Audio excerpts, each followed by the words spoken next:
Okay, so here's the painting I'm looking at to critique. This is a Da Vinci painting. It's one of his few portraits. And I'm going to look at it in terms of evaluating it and analyzing it using some of the vocab we've been talking about. So one of the things you'll be asked to do within your group is to describe what you're looking at. So within this picture, what is it a picture of? So based off of this painting, you could say that this is a picture of a woman and she is turning her face and her gaze is looking off to one side. Her pose is a 3/4 pose because you're not seeing her full face, it's partially turned away. And she has in her arms what looks like a ferret. It's actually an ermine, but they do look very similar. It's this kind of weasel creature.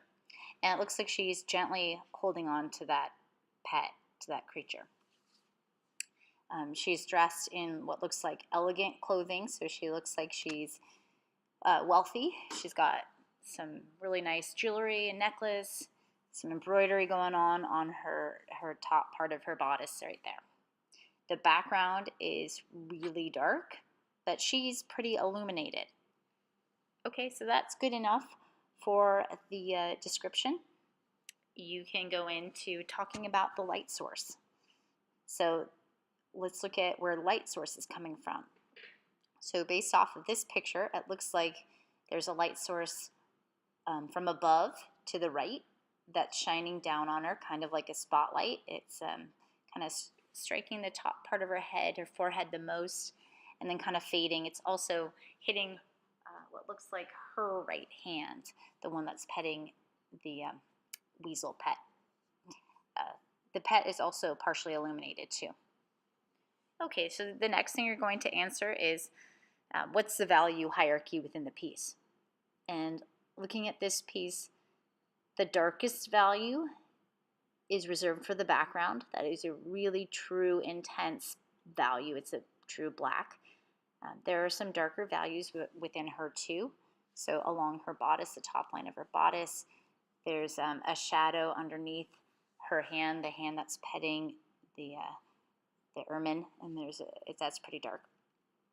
There's some dark areas on her skin tone too, like underneath the neck, but I'd say that is the next value up. So that would be like part of not quite mid-tones, but on her neck there's a form shadow and a cast shadow there as well.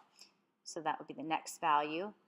And then you'd move into the mid-tone range. So the mid-tones would be like in between the darks and the lights on her skin tone. Then there would be the lights, which is on her hands, on her cheekbone, her chin, and on the ermine. So that's the value hierarchy there. The next thing I want you to do is to identify where the cast shadows are. You can just identify one. Like if you look at her hand, beneath her hand there's a strong cast shadow. And remember, cast shadows tend to have sharp edges. They're a little bit sharper than a form shadow. A form shadow would be soft. Like for instance, there's a form shadow on her face.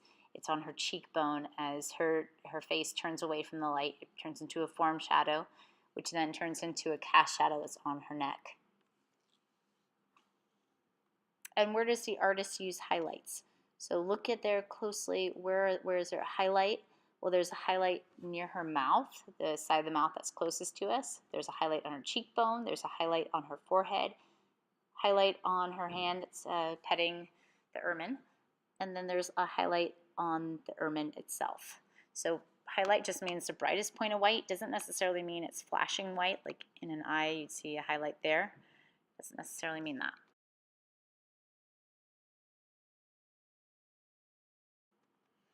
Okay, the last question that you'll be asked is about chiaroscuro.